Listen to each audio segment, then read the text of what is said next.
Seguimos presentándoles a ustedes la mañana del 11. Estamos en vivo, 11 de la mañana con 17 minutos. Como les adelantábamos antes de la pausa, nos acompaña el profesor Robert Silva, presidente del CODICEN, Consejo Directivo Central. Silva, buen día. ¿Cómo le va? Gracias por atendernos. ¿Qué tal? Un gusto estar conversando con ustedes, un gusto participar de este programa, ahora en esta calidad. Supe hacerlo en otras instancias que me recibieron, así que siempre agradecido. Exactamente, recuerdo que estuvo acompañándonos aquí cuando era candidato a la vicepresidencia de la República por el Partido Colorado, acompañando al hoy canciller Ernesto Talvi. Claro que la temática era otra, si bien estábamos también hablando del tema educativo con usted, pero el panorama era más amplio. Ahora, con su responsabilidad, vaya responsabilidad al frente de el CODICEN, de la ANEP. Bueno, primero preguntarle cómo están monitoreando el regreso a clases. Ya comenzaron las escuelas rurales. Esto, como lo dijo el presidente de la República, se van a ir tomando medidas, viendo los resultados y en función de los mismos ver si seguimos avanzando, si nos quedamos allí o si tendríamos que retroceder. ¿Cuál es el panorama hoy en materia educativa? Bueno, es un panorama que tiene dos realidades. Una primera realidad tiene relación con la vuelta a clases de un número pequeño de niños. Llegamos ayer a 795 escuelas que se han abierto desde el 22 de abril a la fecha, a lo largo y ancho de todo el país. Creo que es un número importante de centros educativos que nos permite vivir con alegría, que los propios involucrados están participando con mucho compromiso, la familia, los docentes, los auxiliares, y nosotros lo estamos monitoreando y evaluando permanentemente a través de las inspecciones departamentales que están haciendo un seguimiento del tema y que en particular están preservando todas las cuestiones vinculadas a la salud, las medidas preventivas vinculadas con la sanidad escolar, desde la alfombra sanitaria hasta la limpieza permanente de los baños durante varias veces al día, las cuestiones vinculadas al uso de tapabocas, el lavado de manos permanente, el alcohol en gel, todas esas cuestiones que nos parecen importantes, como el distanciamiento de los niños en el aula, el desarrollar algunas estrategias lúdicas que eviten el contacto. En fin, hay una puesta a punto y un trabajo destacado de nuestros docentes, auxiliares de las comunidades educativas. Y después, la realidad de la inmensa mayoría del sistema educativo es que tenemos un conjunto, todo el resto, trabajando a distancia, a través de las plataformas educativas que el país cuenta, ya sea a través del Plan Ceibal o también a través de redes sociales, en donde las distintas comunidades están desarrollando una acción importante para tratar, en primer lugar, de mantener el vínculo, que fue lo que trabajamos mucho desde un primer momento, es decir, no perder el contacto con nuestros estudiantes. En el caso de educación primaria, además de esto, tenemos 60.500 niños que están recibiendo la vianda todos los días y tenemos 5.400 rurales que reciben tickets o partidas a través de las asignaciones familiares. Así que esa es un poco la realidad. También en educación media estamos trabajando a distancia en el tema plataformas, pero ya ahí la situación es un poco distinta porque la realidad de secundaria es diferente, con la cantidad de profesores que tenemos, con el asignaturismo que impera en todo el sistema de educación media, la situación es diferente.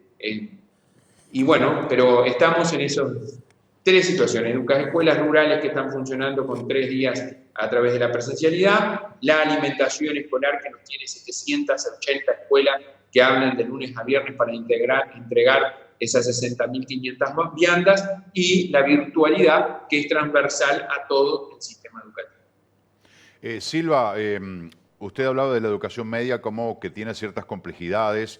Me imagino que se referirá al nivel público y a nivel privado, pero están circulando informaciones de que se está pensando en un reinicio de clases de aquí a fines de mayo, clases presenciales me refiero. ¿Usted esto lo puede confirmar o lo descarta de plano? Y en ese caso, ¿qué posible fecha manejan?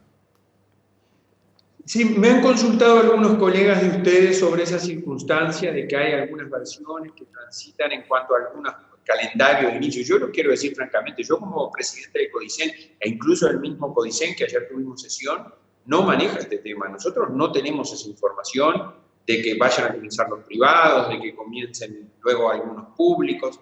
Nosotros sí estamos trabajando en algunos escenarios hipotéticos, cómo es nuestra responsabilidad y pensando cómo podríamos, cuando la autoridad sanitaria lo establezca, reiniciar un comienzo de curso, pero no tenemos nada previsto al respecto. También estamos trabajando en el ámbito de la Comisión de Salud Laboral, en la cuestión vinculada a un protocolo para los funcionarios cuando retomen. Tenemos un protocolo que elaboramos con el Ministerio de Salud Pública y con el SINAE, en cuestiones vinculadas a el reinicio de actividades en las escuelas rurales, pero esa versión que circula, yo personalmente y el Codicen no tenemos ninguna noticia. Ni esa versión ni ninguna otra, o sea, usted no puede decir, porque se había hablado también, algunas versiones que habían trascendido de a partir de lo que serían las vacaciones de julio, poder retomar las clases presenciales. ¿Usted puede asegurar de que sea a partir de allí o que quizás haya chance de que sea antes?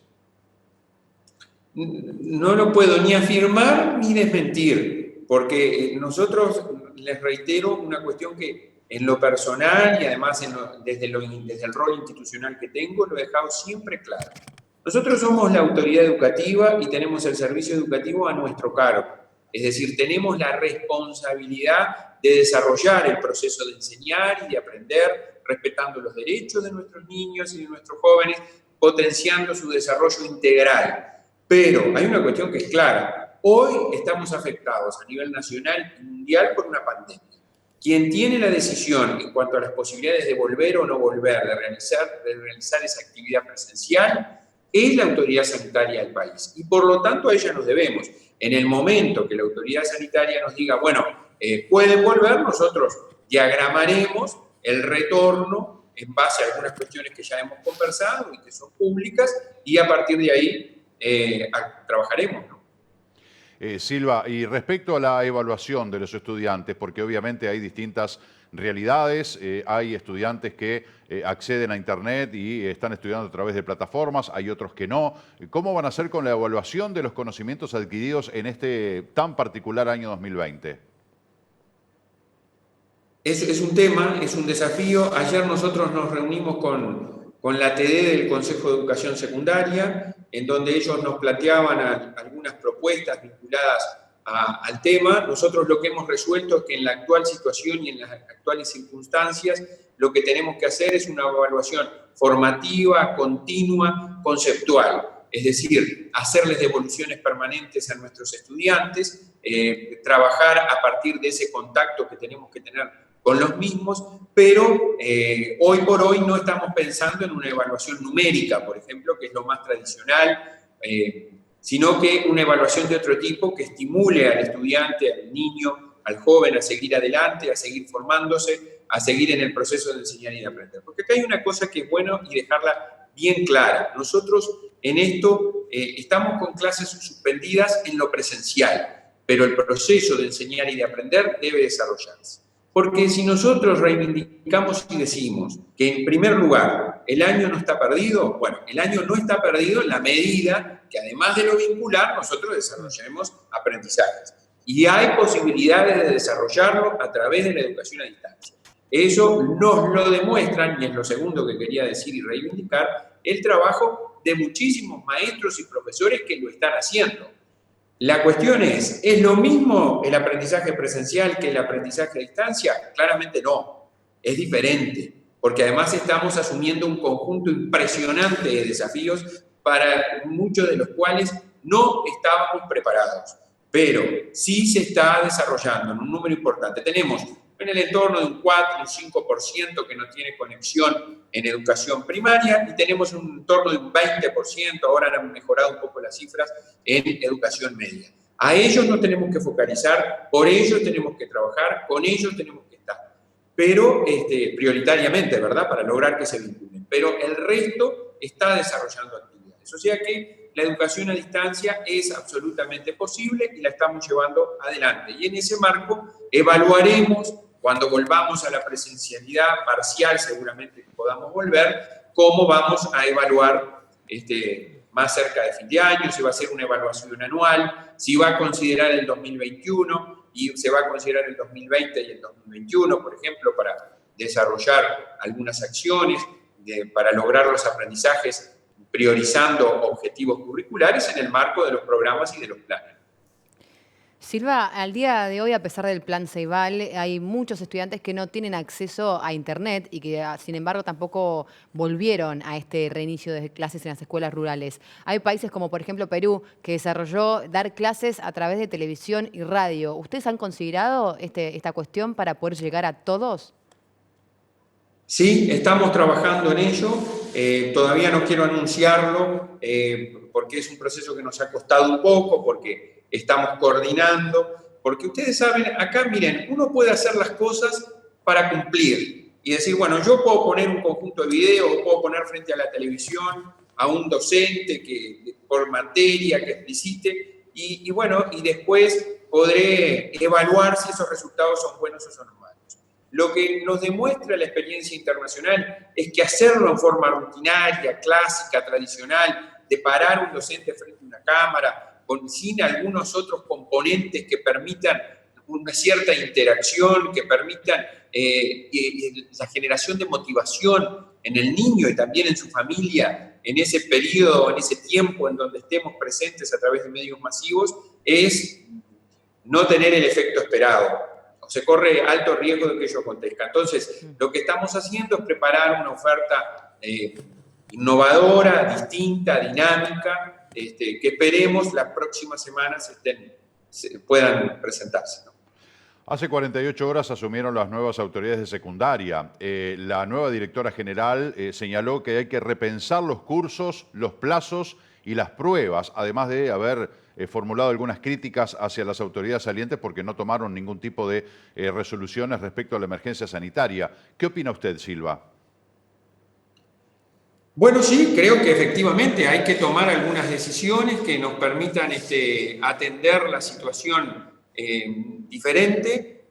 Nosotros desde Codicen hemos tomado y le hemos pedido a las inspecciones de secundaria y de UTU que trabajen articulada y coordinadamente para establecer lineamientos claros en el marco de esto. Es decir, no puede alguien decir una cosa, luego otro decir otra, tiene que haber algunos lineamientos claros que en algunas situaciones hemos constatado que no existen, para las comunidades educativas, para los equipos de gestión, de dirección de los liceos y de las escuelas técnicas, y creemos que hay que adoptar también decisiones. Nosotros ya adoptamos algunas, por ejemplo, el periodo de exámenes lo hemos extendido hasta el 31 de mayo, en particular para aquellos en el entorno de 5.000 estudiantes que deben entre 1 y 2 asignaturas en el caso de educación secundaria, porque ello nos va a dar la posibilidad de instrumentar y de pensar alguna forma de que puedan rendir los exámenes. Sí, comparto, hay que cambiar algunas prácticas, no hay duda, porque la realidad nos obliga a hacerlo. Y hay que tomar algunas decisiones que no hemos tomado. ¿Usted considera que la autoridad saliente podría haber tomado alguna medida que no tomó?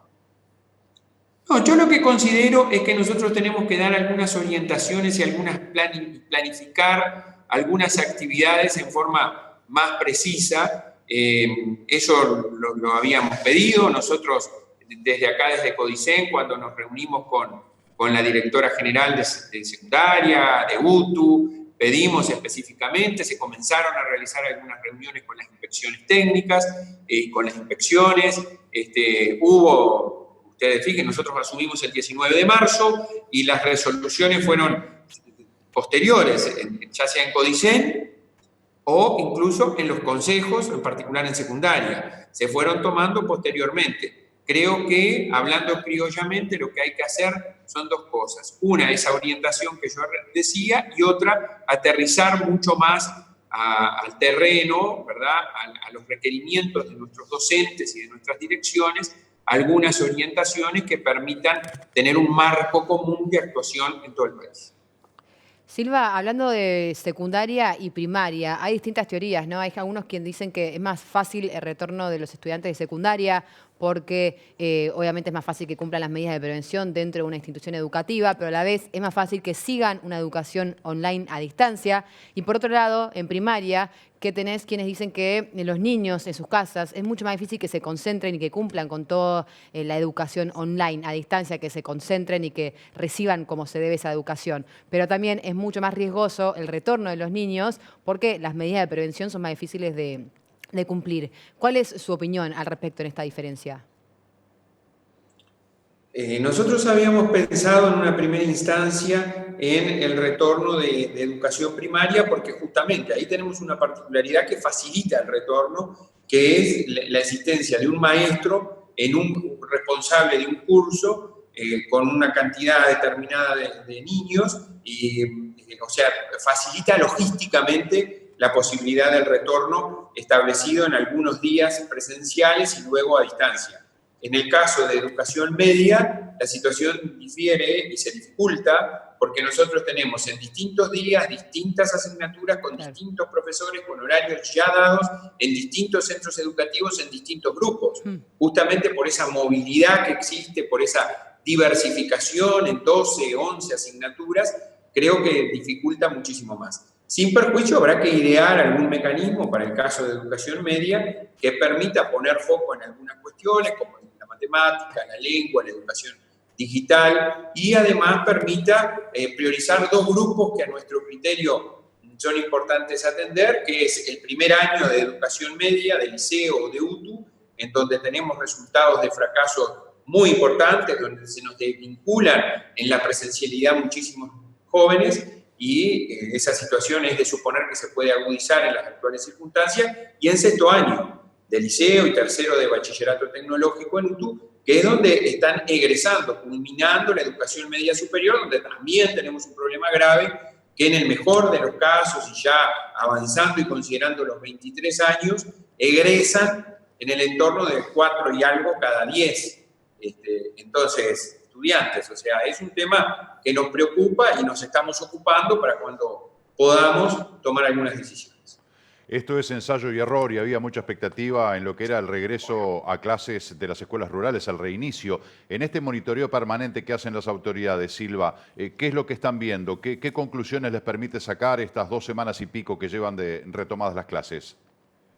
Bueno, tenemos una realidad buena, ahí me lo dicen los inspectores con los cuales estoy en contacto permanente, también he hablado con algunos maestros, siempre digo que mi WhatsApp está colapsado porque recibo de muchísimas escuelas, porque acuérdense que yo estoy aquí en el Codicen antes de ser presidente, fui consejero electo por voto de casi 7.000 docentes en todo el país, o sea que conozco a muchos docentes, a muchas comunidades educativas, y acá hay una cuestión que es clara. Hay muchísima gente que está haciendo muchísimas cosas muy bien, las comparte con orgullo y con alegría, y existe la complacencia de las comunidades por volver a la presencialidad con todas estas medidas de seguridad en el medio rural. Creo que ha sido una decisión buena desde ese punto de vista, desde el punto de vista pedagógico, educativo, con todos los cuidados sanitarios que hemos tenido al respecto. Sí tenemos un problema que creo que lo tenemos que ir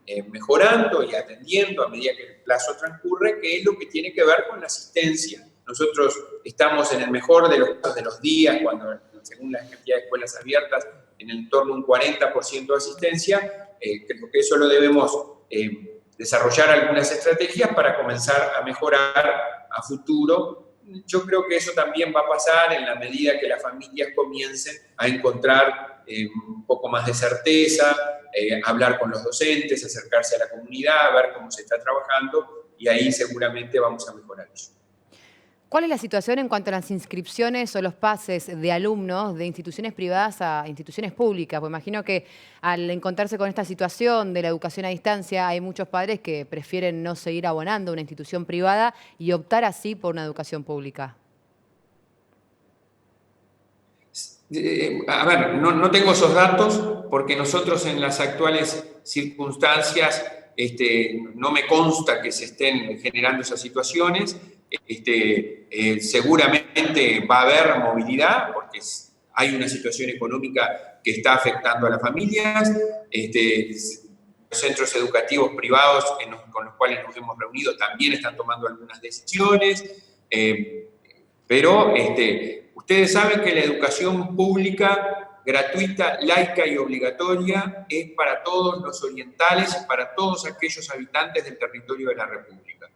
Todo aquel que requiera el concurso de nuestra educación pública, vamos a encontrar siempre la solución para albergarlo. Nosotros tenemos una constitución y una ley que establece la obligatoriedad de la educación desde 4 años hasta el egreso de educación media superior. En ese marco trabajaremos desde una perspectiva integral de todo el sistema educativo, público y privado también, porque acá tenemos que trabajar en conjunto.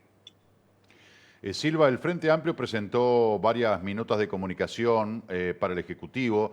Una de ellas habla de la educación y refiere a propuestas para la educación pública, básicamente, sugiriendo que el proceso de retorno a la actividad presencial sea gradual, respaldado por la tecnología y la mirada pedagógica adecuada a las circunstancias especiales que provocó la emergencia sanitaria nacional. ¿Qué receptividad hay por parte del gobierno de estas propuestas y cuál es su opinión respecto a lo que plantea el Frente Amplio en la materia? A ver, francamente no conozco cuál es la propuesta porque no la he visto. Escuché que se presentó una minuta con alguna sugerencia. Con lo que tú leíste estoy de acuerdo. ¿Quién puede no estar de acuerdo que el regreso tiene que ser medido, pausado, con todos los controles de sanidad correspondientes, que tiene que haber un enfoque pedagógico actualizado, combinando presencialidad con educación a distancia? Estamos todos de acuerdo. Si ese es el planteamiento, absoluto acuerdo. ¿Han tomado una medida en relación a las próximas vacaciones ya de invierno que están bastante cerca? No, la verdad que no, porque esto tiene un origen sanitario. Nosotros en eso queremos conversarlo mucho con la autoridad sanitaria del país. Hay que ver, capaz que podemos comenzar la presencialidad en algunos niveles en forma parcial antes o no.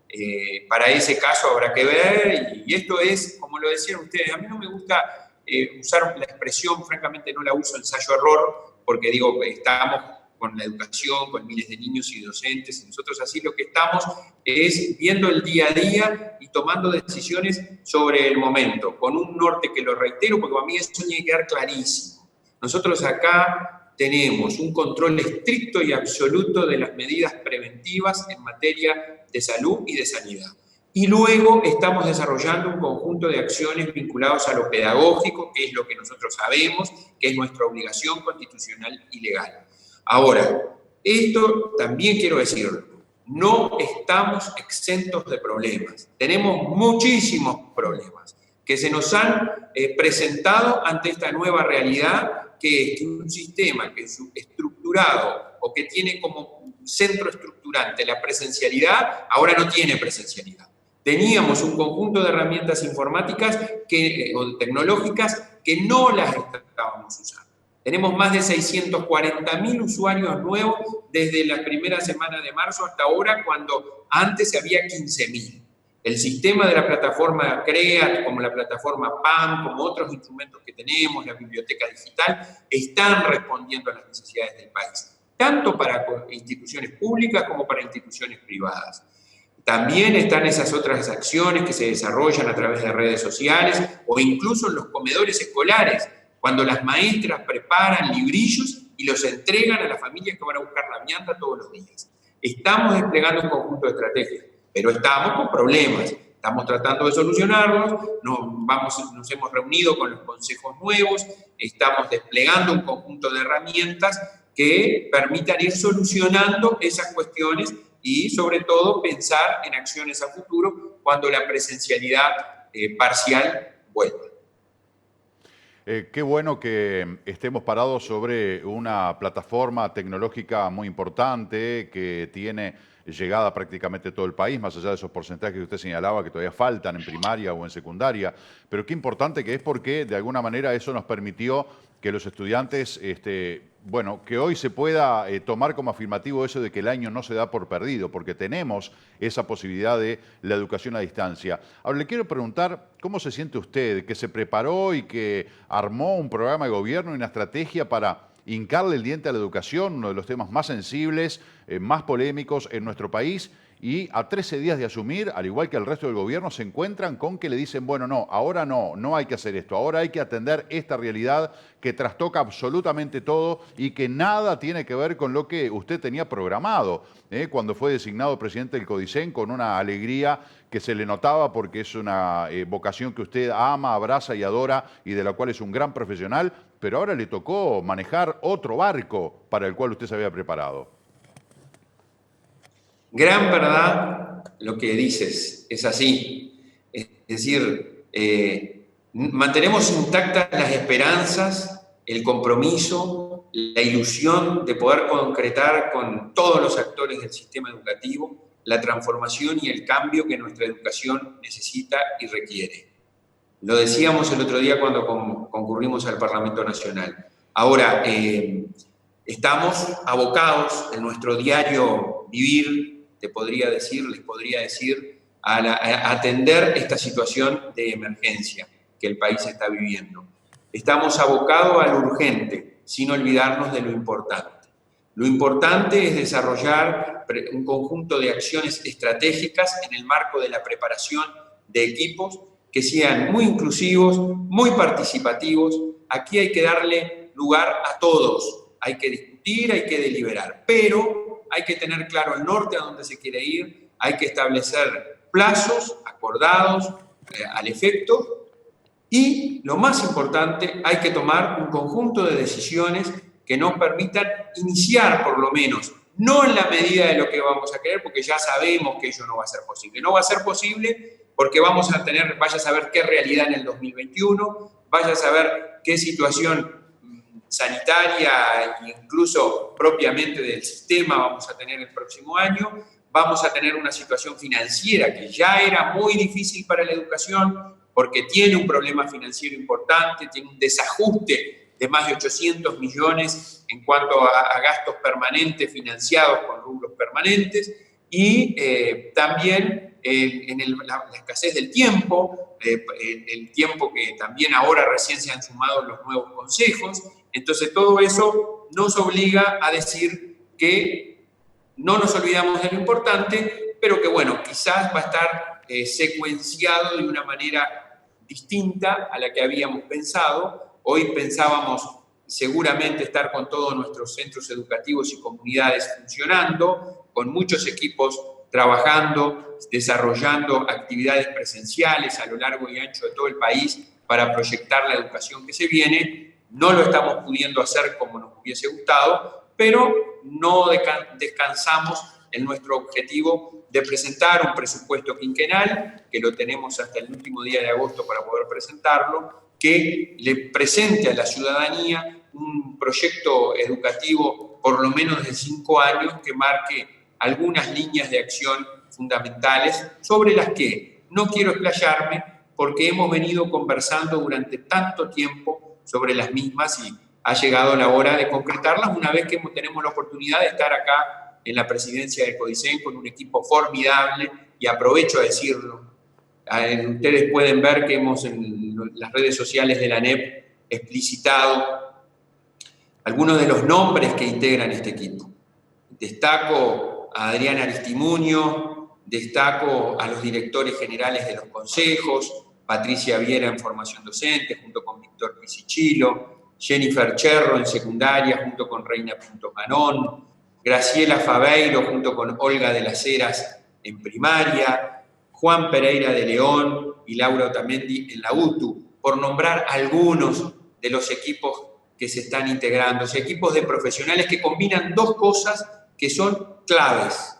Uno, el conocimiento, la trayectoria en el sistema educativo, la formación, muchísimos del interior, que hemos traído del interior, vivían en el interior. No solo son del interior, como por ejemplo soy yo, sino que vivían en el interior y lo hemos convocado, y el compromiso de cambio con un nuevo proyecto. Esas son 4 cosas que caracterizan al nuevo equipo de educación y que tenemos cifradas esperanzas y que muchas cosas vamos a poder hacer en el marco de lo que tú decías.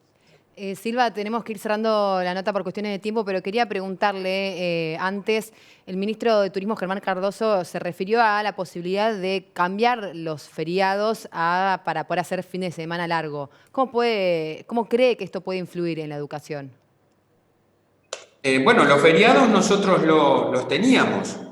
Nosotros en el sistema educativo, ustedes saben, por hablarlo criollo para entendernos todos los números en rojo en el calendario anual, el sistema educativo no funciona, incluso durante toda la semana de turismo tampoco funciona, o sea que nosotros entretenerlos a mediados de semana o correrlos para hacer un fin de semana largo, en principio, razonándolo con ustedes ante la pregunta, creo que no nos afecta. Robert Silva, queremos agradecerle muy especialmente todo este tiempo. Fue un gusto escucharlo, conversar con usted. La mejor de las suertes, por supuesto, para el CODICEN y para toda la enseñanza pública y privada de todo el Uruguay. Y bueno, será hasta cualquier momento. Bueno, el agradecido soy yo por la oportunidad que ustedes nos dan de poder comunicarnos con la gente, tratar de darle certezas, darle la confianza de que con la responsabilidad que tenemos estamos trabajando en dicho marco en forma colaborativa y cooperativa, con mucho profesionalismo, tomando las decisiones luego de mucho análisis y estudio de los temas. Y quiero agradecer además la oportunidad y estar acá, porque en definitiva cuando uno recorre en otros ámbitos, ustedes nos recibieron y ahora que estamos acá lo menos que podemos hacer es retribuirle en forma agradecida esas posibilidades que nos dieron y hacerlo ahora desde una perspectiva institucional y con la responsabilidad que tenemos en la educación pública y privada, como tú decías. Bueno, un saludo, muchas gracias, saludo a la audiencia y recordemos, como digo siempre, de esta situación difícil que estamos viviendo tenemos un conjunto de oportunidades que tú ya las has manifestado y vamos a salir de la misma junta. Muchas gracias. Gracias, Robert. Un abrazo grande y hasta cualquier momento. Un abrazo, que pasen muy bien. Gracias. Bueno, está bueno, a ver si otros de pronto recogen el guante de lo que dijo Robert Silva, que se acuerdan cuando estuvieron aquí en campaña electoral y que les encantaba venir y hablar y que les diéramos notas y agendáramos notas y nosotros gustosos, siempre los recibimos a todos. Ahora nos gusta que ya que tiene una responsabilidad asignada, como el caso de Robert Silva, que nos atienda, la verdad que es genial. Lo que él comentaba, reitero que está muy bueno para que de repente otros también lo entiendan y nos den la posibilidad de, bueno, ahora no tenerlos aquí en el piso porque no podemos traer a nadie, pero que en realidad podamos contar con algunos minutos a la hora del programa para conversar. Es absolutamente indispensable que podamos tener esta chance de entrevistar directamente ahora al presidente del CODICEN, un área tan sensible y de la que además están llegando mensajes, cantidad de gente expectante, queriendo saber qué va a pasar con las clases y con distintos aspectos vinculados a la educación. Bueno, sí será importante este tipo de entrevistas. Vamos a una pequeña pausa, ya venimos con más aquí en la mañana del 11. Quédense con nosotros.